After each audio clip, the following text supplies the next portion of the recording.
Yay.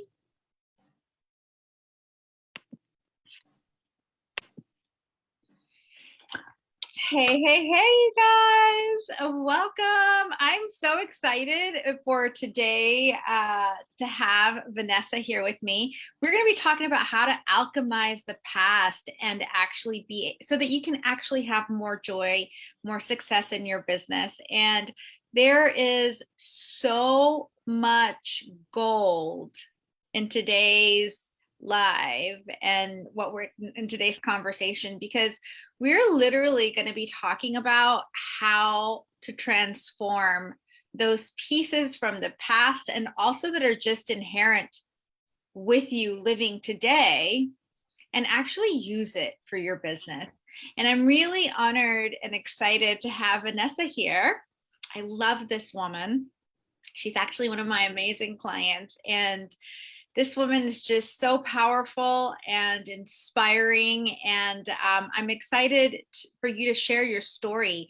I know it's a long story, but it's such a valuable story for anyone that has had any, I'm not even going to say traumas, but just like beliefs around what is possible for them, or beliefs that have really sprung from religious upbringing, such as myself. I mean, I have I come from a very, very religious family, which I rebelled against when I was 3 years old. Good for you. But I always say, as someone who is an arduous follower of Christ's teachings, I definitely practice a very different brand of Christianity. And I think that just very early on for me, it was very evident that there were so many discrepancies, right? So I'm excited to have you here because you're going to share your journey. And just so everyone knows, Vanessa is actually the creator of this amazing toolbox. It's called the Back to Me Breakthrough Box. And she created this entire system for women who are ready to get back to themselves, dream bigger, and go beyond religion. And so, Vanessa, can you tell us a little bit about your background and also, like, how did you become so freaking passionate about what it is that you are teaching today? Sure. First of all, thank you for having me, Mariel. I'm so honored. I told you the other day, you're the only person that I've met on the planet that I get a little bit nervous around. I don't know what that's all about. I don't know. I respect you. And it's like I'm talking to another version of myself. But anyway, so I was raised in the church. I'm a church girl. My mama raised me in the church, born and bred Baptist, Pentecostal, holiness, tongue talking, laying on a hand, casting out demons, church girl. And so I absolutely loved Jesus with my whole heart. I answered a call into ministry. And from there, I planted a church, and my name kind of spread in the community. And I found myself traveling, preaching the gospel of Jesus, pastoring people all over the world until I had what I call a crisis of faith. When I reflect back, I realized that, like you, I've always kind of rebelled against Christianity, the traditional Christianity. I always preached the message of Christ. And so I had this crisis of faith, and it happened when I went back to grad school to become a professional counselor for the church, and the journey started there. And I studied Jesus in a way that I never had studied Jesus before. I studied other religions in a way that I had never studied them before, because in the past, the only time I studied other religions was to discredit them. And so I started studying shamanism, and I started studying Hinduism and Buddhism. And what I found was that they all were saying the exact same thing. They were talking about things that I had never heard of before, and which is what I try to help my clients to discover, that this magical power that we've been trying to find outside of us is inside of us. And when I discovered that, I knew I needed to tell the whole world that if we could get in alignment with these, what I consider to be secrets, because the church doesn't teach this, I knew if I could get other women to open themselves up and overcome their fear and their resistance, that their life would change the way mine changed. And so that's where this burning desire comes from, to preach in a new way, to minister in a new way. And I love your preaching. Can you give me some examples of some of the things that are some of the belief systems that you grew up with? And we're not just going to talk about just religion, because I feel like there's so many different different things that can really be catalysts for creating what I like to call shadow aspects of ourselves. And we're going to talk a little bit more about that. But I think that religion is a really big one. So what are some of the examples of things that some belief systems that you carried on with you into adulthood because of the things that you were being taught? Sure. And that's really why I created the breakthrough box, the Back to Me breakthrough box, because I think through my research, and I'm talking about like scholarly peer-reviewed research, what I discovered was mind-blowing, was that without us realizing it, and this is part of shadow work, unconsciously, when people have been a part of fundamental religious belief systems, it does impact their entire life. So really all of our other belief systems come from our religious belief system. So some of the things that I was raised to believe in was eternal conscious torment, or what we call hell. That there is a literal physical place under the ground that you could go to if you just so much as disobeyed God in any way.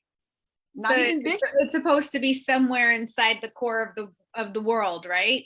Yes, somewhere underneath, under the ground somewhere there is this being called the devil and all of his angels, and there's this fire, literal fire that we're going to be tormented with for eternity. Okay, so I want you to think about the psychological impact that would have on your human psyche if you believe that, and how that could create shadows. Because now, if there is a part of myself that I want to bring out, but my religious views say that if I bring that part of myself out, I'm going to suffer in hell, you could see how that part of yourself gets repressed and becomes part of your shadow. So, for example, I can't have sex unless I'm married, because if I do, I'm going to go to hell. So then that creates all the sexual repression and dysfunctionality, which becomes a shadow. So then human sexuality is impacted. I can't drink. I can't wear the clothes I want to wear. I can't show my body. I can't. I have to forgive my enemies no matter what they do to me. They could rape me. They could rape my child. I have to forgive them with no questions asked. And so I have to submit to my husband because he's the man of the house.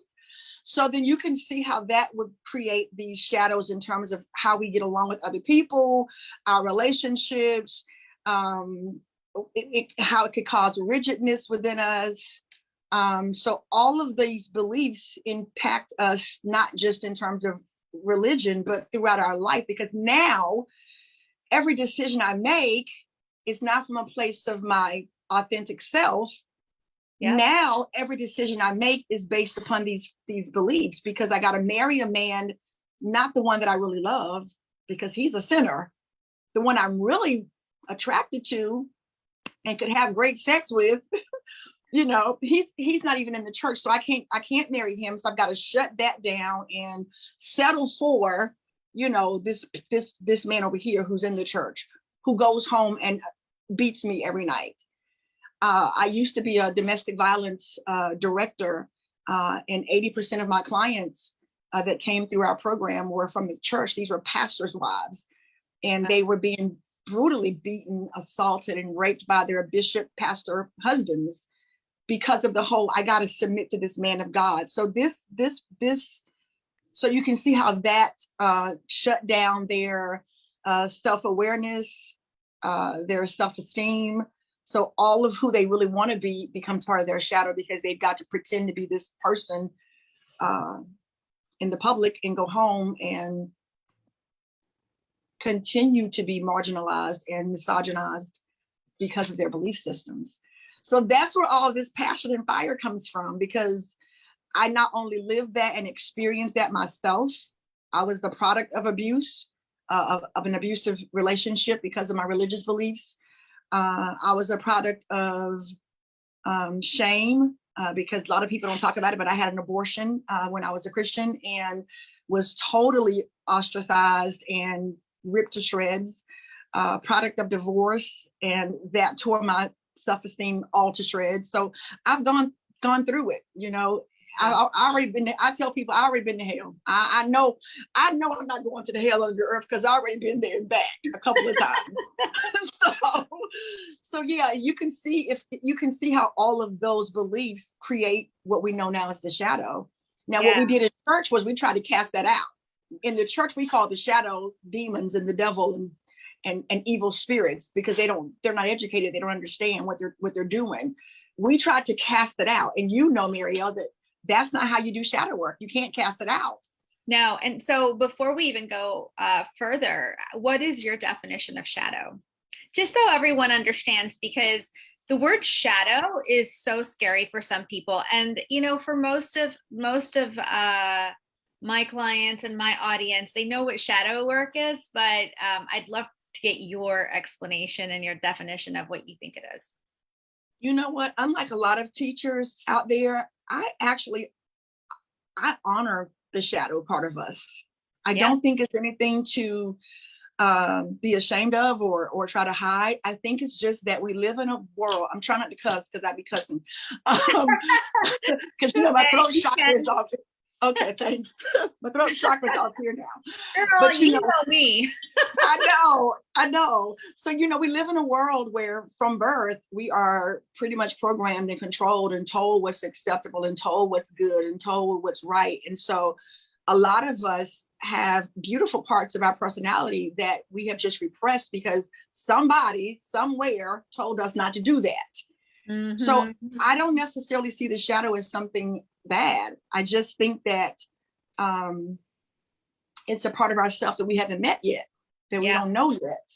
Mm-hmm. And so I try to encourage people to get to know that part of yourself, because there is so much power in that part. And oftentimes it's the part that we're trying to hide because it's not necessarily acceptable in certain circles that will bring us the most joy. So to me, it's part of ourselves that we have never met yet, that we don't know yet. I love that. That's a great explanation. I've always seen it as, I always think of everything in terms of energy, right?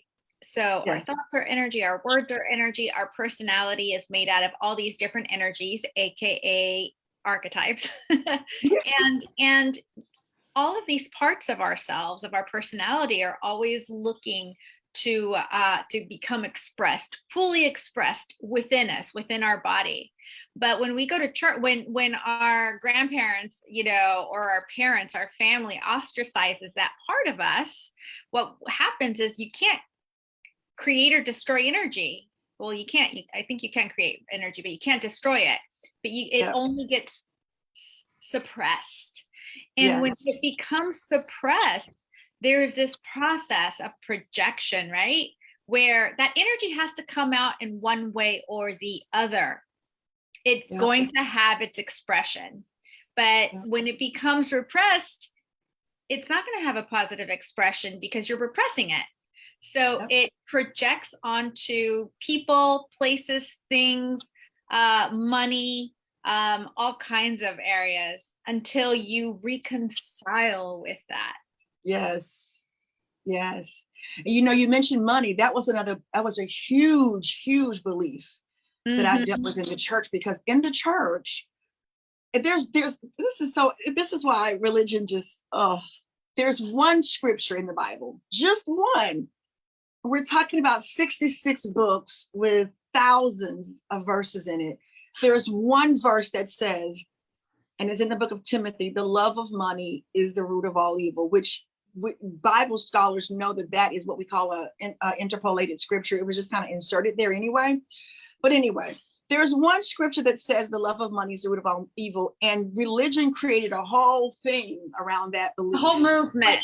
A whole movement, like a whole, that's a great word. Well, And interesting, so because then they also have like, walls made of gold in you see the cognitive dissonance and all the polarities there and the confusion. So then you have one teaching that, but this religious system also tells people, but bring your 10% tithe to the church though, even though you say the love of money is the root of all evil. So I didn't realize until just in the last 4 years of being out of church how my poverty mindset and my poverty mentality was rooted in my beliefs about money. Because as a pastor, I remember the first time I bought a small Mercedes Benz, and I used visualization to get it. At the time, I didn't know to call it visualization because in church we don't use those terms, at least not in the churches I was in. But I would say for like 5 years, one day I'm going to have this black Mercedes and blah, blah, blah, blah, blah. Well, eventually it happened that I got one. And I remember, Mariel, I was the talk of my small town for weeks, because here's this pastor and she's got a Mercedes Benz and how dare she, and people around this community are starving, and I cried for days. Wow. Because we were feeding the community. We had food pantries, and I thought, wow, the church didn't pay for my car. In fact, I never got a salary when I was a pastor because I believed the love of money was the root of all evil. So my point is like, and so another shadow kind of grew around that, where, I was so ashamed that I had the car. I didn't drive the car to church.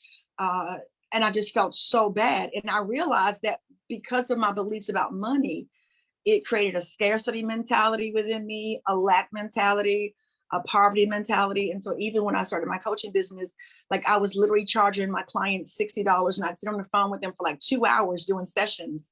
And I would feel guilty about that. And people would still attack me for charging $60. You're supposed to be a woman of God and you're charging. And so when I say that religious beliefs, it's like that piece that them telling you like, why are you charging that? You're supposed to be a woman of God. That's a projection. That's a projection. I just wanted to put that. Yes, that's an example of that's your struggle. That's really your issue that's hidden below the surface that you haven't confronted. And rather than you looking at your shadow, you're projecting it onto me. So that's another huge belief system. And just the belief of, because I was a Bible girl. I mean, like when I say I can quote the Bible, Mariel, like you can quote the Bible. You're still a Bible girl. I am, but now I use it metaphysically and it's powerful. But at the time, I was a Bible literalist. So one of the other beliefs was that Jesus, according to what's in the Bible, which some of that stuff is questionable. I don't think Jesus said some of that stuff. But anyway, I digress.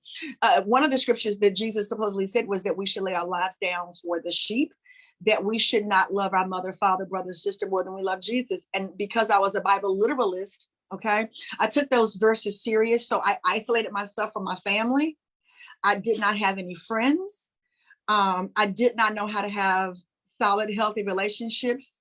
I still struggle with that even now. Sometimes I feel a little, out of place when I'm in groups, because it's like I'm supposed to shrink. I'm not supposed to be seen or heard. So when I say these dogmatic beliefs affect us throughout the entire process of our lifespan on earth, that's exactly what I mean. And so now I hope you can see and the audience can see where this passion comes from to try to create these products and services to help women, because I don't think they are aware of it, because it's in their shadow too. Anything that's in our shadow, we're not consciously aware of. Exactly. And we are going to give some tips on how to start zoning in on those shadow aspects of yourself. The way I'll talk about that later if we have time. I love shadow work, and I have to say, I really believe that it was a lot of my shadow work that I did leading up 6 months to my operation. I really believe that me doing that work for those 6 months got me my hearing back when I had my surgery. Wow. It's very powerful.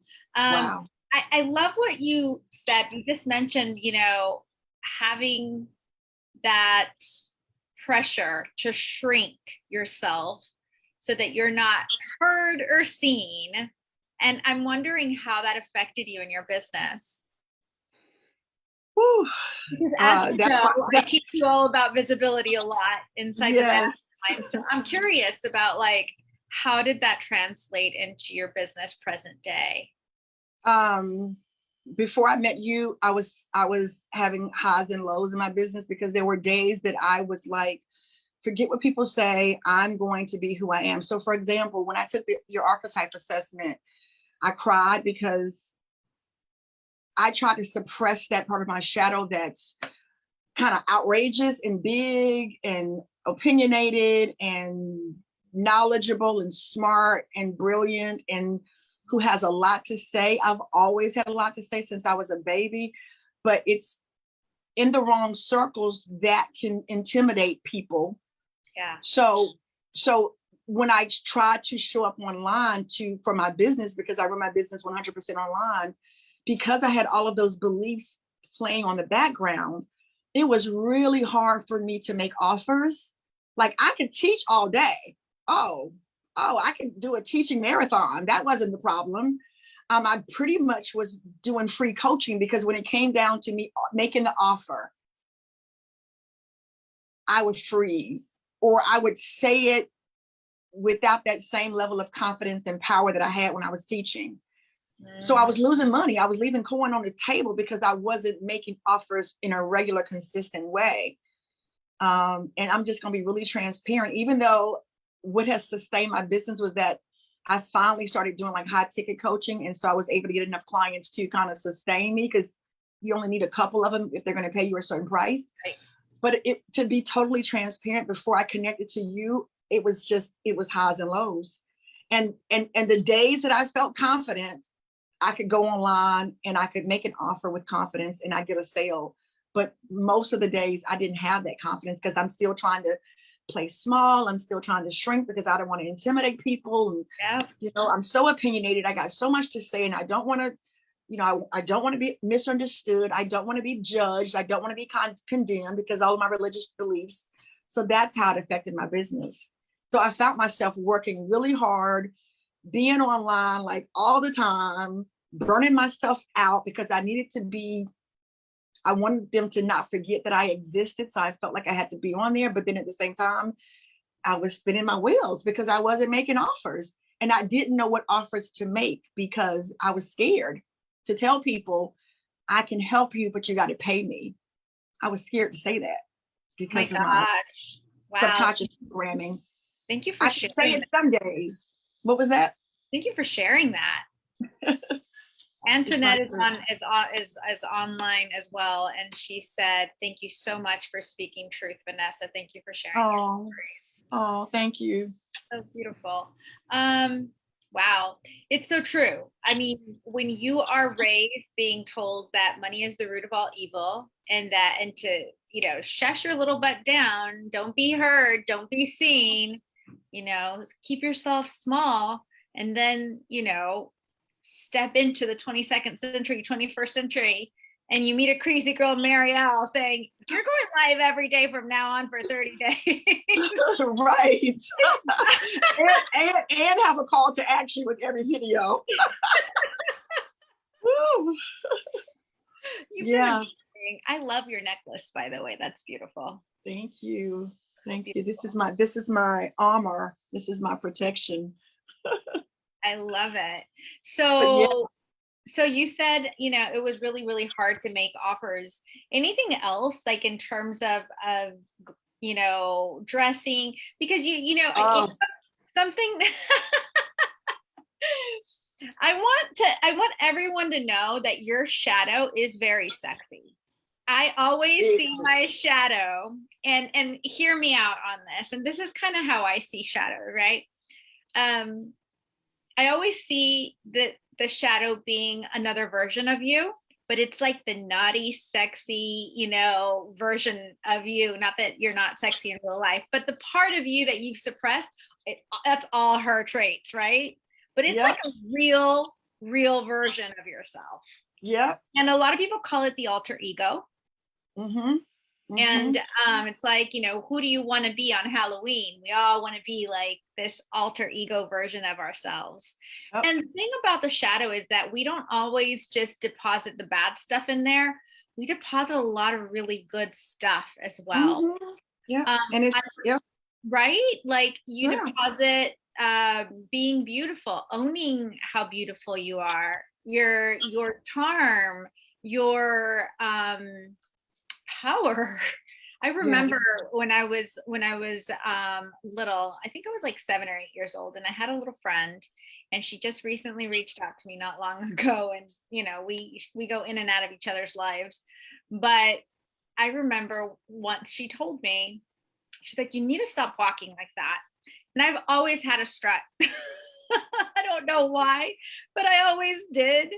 And I was like, oh, wow, okay. So I don't want to be that, So Yep. that was like, but it can come through anyone. Yep. It can Yep. come, without it even being something super mean or traumatic. Yep. Yep. And And I can relate to that because see, when I was in church, the bishop that I was under, who was my direct pastor before I got a church, had a very strict dress code policy. Now, I'm a country girl, so we grew up eating biscuits and gravy and fat back. I don't know if y'all know what that is, but so everything just kind of hit different when you eat like that. And so I remember going to church and these ushers would come literally and like wrap me up in a blanket because my arms were out or my dress wasn't short enough. And I remember being so embarrassed and so humiliated. And so I went through a season where even as a preacher, all of my dresses were long to the floor and nothing was showing. And so part of me, because my archetype is sage and maverick, so the maverick in me, and I was kind of doing this before I took the assessment, but the assessment really brought this part of me out because I remember now back in the day, because when you meditate enough, things come back to your remembrance. And I used to always love to dress in black. But I stopped doing that because in the church, they would call you a witch or a Jezebel. But I love black and I love fashion and I love wearing clothes that fit. And so now for me, part of that whole dressing is my shadow is I do my live streams. I think I got a little bit of cleavage showing today. Because in my case, it wasn't even necessarily about being sexy. I'm top heavy. It was hard to not show cleavage when you're but I just remember being made to feel so bad. And so today, I think part of my assignment is to be a role model to even women in that area. Like there was a lot of size shaming, body shaming. So I really want to encourage plus size women to love their bodies too. yeah. Because I remember all of that Love mocking your that body, period. to love your body. And so I'm embracing. I mean, I wear my nose ring now because that's that shadow that says you don't tell me what I can't do. Because when I was a teenager, I had all these piercings in my ear and all of that stuff got repressed and shut down. And I'm really just trying to get back to the fullest expression of myself. I love that you just said that because it is such a tangible takeaway. You said, you put your nose ring back on. What a simple thing to do to honor that aspect of yourself.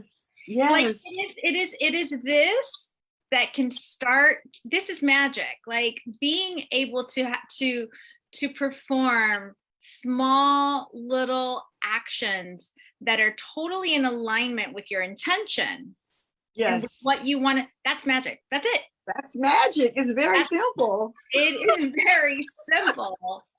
Very simple. Absolutely. Because by you doing that simple act, and I think that's a message all in itself that, this work does not have to be huge and big, but by me doing something as simple as putting on this nose ring, it's waking up Sleeping Beauty, right? So that confidence that I was lacking before online, because I am that I'm an oracle. So that means that oh my God, that witchy part of me, that that mystic part of me, something about this nose ring wakes that up, which brings life to my brand and it makes it feel more real to me. So something as simple as putting this nose ring on just woke up parts of me that have been sleeping for decades. For sure. It activates. Yeah. It Yeah. really does. And that's why I love working with archetypes. And I've been doing it for so many years because I feel like we have all the archetypes within us, right? In different proportions. But when you're aware of all the archetypes that you really own, and then you can really systematize that and say, today I'm going to work with my inner explorer. And every single aspect of ourselves has a positive and a negative. It's got the polarities, right? Yes. And so, you know, it's important to understand that, for me, in my opinion, true self-love is being able to love and mother all of these aspects of ourselves back into equilibrium and to full expression. And when we do that, our business friggin' soars. Yes. Oh my God. Yes. Who's more preachy here today? You are preaching. because you know what, and that's what's happening. It's like, because if we don't find ourselves, I love Carl Jung. I'm not sure if you're familiar with Carl Jung, but I'm a Carl Jung fanatic. Yep. And he talks about this process of individuation, right? Which is really where shadow work comes in at. And so it's in that process, the whole point of that is getting to the self. But because if we don't get to the authentic self, then we're not going to attract authentic clients. We're not going to attract authentic soulmates. We're not going to attract even our authentic career field, because the universe is responding to what you're putting out. So if you're putting out, you talked about polarity, the law of polarity, which I love. It's like we got to find a balance, right? But if I'm always at the lowest end of myself, and that's all I'm putting out, then I'm attracting that. So the people, the opportunities, that's why I know I manifested you, because I've been really working the last 18 months at trying to live at my highest human potential and be on the frequency of my true self. And I now attract my clients that they're just like me. We work together perfectly. And when I talk to you or when I listen to you, it's like, damn, it's like I'm talking to myself. Yeah, because we're all mirrors of each other. Yeah. It's like we're all projecting. And I love that you just said that, because it is so true. So funny. I was just looking through some pictures and a folder. We have a whole folder of testimonials and stuff. And I saw one of yours, and it was about how you it was one of the exercises that I gave you in terms of doing a meditation where you source your clients, and you created some sort of new offering based on what you saw. Yes. In your meditation, right? Yes. But I think it's so important to understand that who we are, what we do, is what we get back. It's exactly who we are. I mean, I can teach you all the geeky marketing stuff that that you're doing right now in the mastermind, but at the end of the day, it's like who you are is what you're going to get. Yeah. So we got to find that balance. We've got to find that balance. The marketing is good, but because I've hired marketing coaches before. You're not the first one I've hired, but it was just the techie side of it, and it was not the balanced approach in terms of I needed somebody to kind of reinforce that, Vanessa, it's okay to stand in your power and be unapologetic about that. And the right people, getting in front of the right people, will not see you as a threat. Right. So what I love about your approach is that there's a spiritual piece to it as well as the business piece to it. And that's just something that's not really out there, at least not that I could find. So I like that you're not forcing me or asking me to remove myself from all of the business pieces that you're teaching us, but somehow we have to learn how to mesh those two worlds together. And it's exactly what I was looking for. I've been looking for that for like 5 years. Like, where are the business coaches that will let me meditate with my crystals and and do Facebook ads. Like, or where the coaches who will let me be this strange mystic being and learn how to, do ad funnels. So that's what I've taken away from your coaching, is that, the spiritual pieces that you integrate. The mastermind is so spiritual, and your teachings are so spiritual that I don't have to lose that part of myself to be a businesswoman, You and can't. It's that's integral. rare. Yeah. You can't. And I'll fully own it. I've tried, because for me, how deep I can go. I can be really geeky in our goddess circles, but that was hard for me to own. And I remember talking about shadows. I remember people that I love saying, "Gosh, you're just so deep." I was like, "Oh, I guess that's bad." Heard that too. You're just so deep. Can't you just be normal? No, I can't fucking be normal. This is my normal. This is normal for us. Yes. But for many years, even though I've been this way since I can remember, since I was like a tiny little girl, I was like playing with imaginary friends, always suppressing it because it was just not acceptable. And it wasn't, you know what I mean? So as I became a business coach, and the more I grew, I used to teach only I'm talking about like the very, very beginning. And then it just became so uncomfortable to just be that. It just wasn't me. And I had to really learn and say, okay, why was I given this gift of being able to connect in that way if I'm not going to use it? Exactly. And then the more I started actually infusing all the business stuff, the strategy, which is really the masculine side of business, right? The more I infused it with the spiritual, that's when it worked. Yes. So I can't run my business anymore because it doesn't work otherwise to just do. So it's really important that we learn how to balance. And I think Jung used to talk a lot about those two main archetypes, right? The female and the male archetypes, like balancing those out is so important. So before we end, can you tell us some of your shadow work secrets and maybe tips on how someone can start learning how to transform and transform those pieces of those sexy shadows into sexy golden shadow, or fully expressed golden aspects of ourselves? Yeah, so perhaps people can research something called the 7 stages of alchemy. I found that was, I use that in my shadow work course. It's a little bit detailed, so I won't go into it here, but it really just kind of walks you through how to alchemize all those inner aspects of yourself. And it's the process of trying to determine, is this a part of myself that I want to keep or, activate, or is this something that is not serving me? So I would certainly recommend that people look into the 7 stages of alchemy. And it's I was going to say the funnest. I don't think that's a word though. What I enjoy the most, because y'all know I'm a Jesus girl, right? So what I started to do in my program was I took the story of Jesus and the devil in the Bible. Okay. Talk about being a heretic, child. So one day I was in prayer and the Spirit was like, Vanessa, this story, it may have happened, we don't know, but can you move beyond thinking that it happened literally? I want to show you something deeper, right?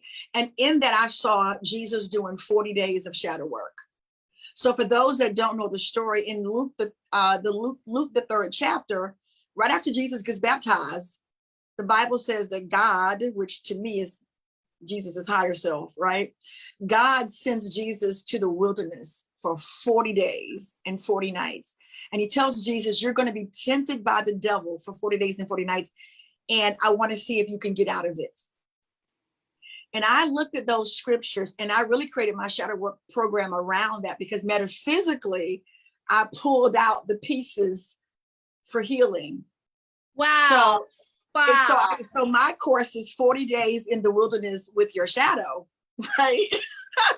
and in this, Jesus is representative of each one of us, and the devil is symbolic of our shadow. So every time the devil is speaking, I teach my clients to see that as their shadow speaking to Jesus or themselves. And I break down Jesus's responses metaphysically as a tool for how we can self-actualize in the wilderness. And when he came out, the Bible said that his ministry started. And I feel like preaching. Okay. Wow. So after we go through 40 days of this intense shadow work with ourselves, because nobody else was in the wilderness, it was just Jesus and the devil. So this is shadow work for me is about a person being brave enough to go through this journey. If they got a coach, that's fine, but go through this journey with themselves. And when you come out on the other side, whatever you were seeking, whether it's your business, whether it's love, whether it's a career, whether it's weight loss, whatever you're seeking, I believe you find it. Your life begins on the other side of you completing the shadow work. Absolutely. Oh my God, I just got chills. That's great. I love that. There's a great book also. I don't know if you've, gosh, I wish I had brought it up. It's probably here. Debbie Ford. It's called The Dark Side of the Light Chasers. Dark Side of the Light Chasers. And this is a really awesome method also on, she talks about how to take those pieces of ourselves and really transform them. But I've never thought of taking those 40 days. Holy shadow. It's crazy. Work. And what I would tell the audience to do, even if you're not into the Bible or religion, it's okay. Just treat the Bible like it's a self-help book, right? That's what I do now. And look at everything that Jesus said. And honey, go get you a metaphysical Bible dictionary. Okay. and look at the metaphysical meaning of those things that Jesus said. And then I have my clients find ways to apply that to their personal situation. Beautiful. And how they themselves can alchemize and speak back to that shadow. Yeah. It's absolutely mind-blowing. I love that. Absolutely mind-blowing. Oh my God. The church got it wrong because the church wants to cast this thing out. But right in this text, you see Jesus confronting the devil. You see Jesus confronting, and see, the church can't process that Jesus is humanly divine, like all of us. And he's given us this great example of, I'm not running away from my shadow. I'm not even asking God to help me. I'm not even calling for the ancestors or the angels to come help me. I'm going to stand here and I'm going to confront this one-on-one, yes. this lower part of myself, or these repressed parts of myself that I haven't confronted. You have the power to do that. You don't need church. You don't need anything else outside of you. Outside of you. It's in here. Yeah, because even Jesus taught, y'all, the kingdom of God, the kingdom of your higher self is within. So Jesus says, lo, it's not an observation. Don't look out there. You're not going to see it with your eyes. There's nothing out there to see. The kingdom for me, which represents, if you look up the word kingdom in the dictionary, it talks about power and royalty and lordship. So that's you. All that lordship and all that power, it's inside of the person itself. It's your higher self. It's trying to become embodied. That's why they had to leave all the other gospels out of the Bible. The Gospel of Mary Magdalene, like, it had no place in this politicized Bible that we now have today, because it tells you, don't create rules that then you're going to have to live by. Like, it's so on the next level that it was meant to free you instead of enslave you. Exactly. Sorry. So how did Jesus walk with all those women and they had nothing to say? Oh no, they took all the women out. They made them, of course, took them out. We are not supposed to be prophets, but not anymore. Now we have Facebook ads. We can speak to the exact person. Exactly. Who knows that they exactly. Just to leave everyone with a few tips, that things that I practice myself. Anytime, awareness is key. Anytime I feel embarrassed, ashamed, judgmental of someone else, that I feel like, judgy of that person. Anytime I feel like a victim, Like this person did this to me. I know I better go sit my little butt down in my altar and do some shadow work and speak to that aspect of myself. I actually have like this really awesome process that today's Tuesday when we're recording this and we have our goddess circle in about an hour and a half. I'm gonna go into how we do it there, but just to give you all a snapshot of how I do this is I go into meditation and I speak to those aspects of myself and I allow myself to see those aspects in whatever form they may come. And then I negotiate the hell out of it with them. I talk to them. I'm like, yo, what's up? Why are you so upset? What do you need? How can I give you more expression? This is what I would love to do, but you keep showing up. So, how am I going to do it? So how can I transform you? And then I listen. So you have to have a lot of self-trust to understand and take, I always say first thought is your best thought, right? Because that's like, at least for me, it's always been like, oh, got it. And then you go and do something physical in the real world, in the 3D world with the information that you got, like put on your nose ring. Like if you're reconciling with that sexy aspect of yourself, go wear something sexy in honor of the information you received inside. Beautiful. It's so cool. I love it. I love you. I love you right back. I'm so thankful for you. Girl, I always love our one-on-ones and I'm always looking forward to them. So I just love your work. I love everything that you're creating. This Back to Me breakthrough box for women ready to live beyond religion. I mean, you're very brave. You're so brave. To do the work that you are doing takes a lot of courage and you're the real deal. So I appreciate you. Oh, thank you so much. I'm just so grateful that I manifested you into my life for this season. So thank you so much. And you know what? We have some comments here in the group. I was born a little star and had to hide. This is Anna Love. I was born a little star and had to hide my shine because I thought I was unnormal.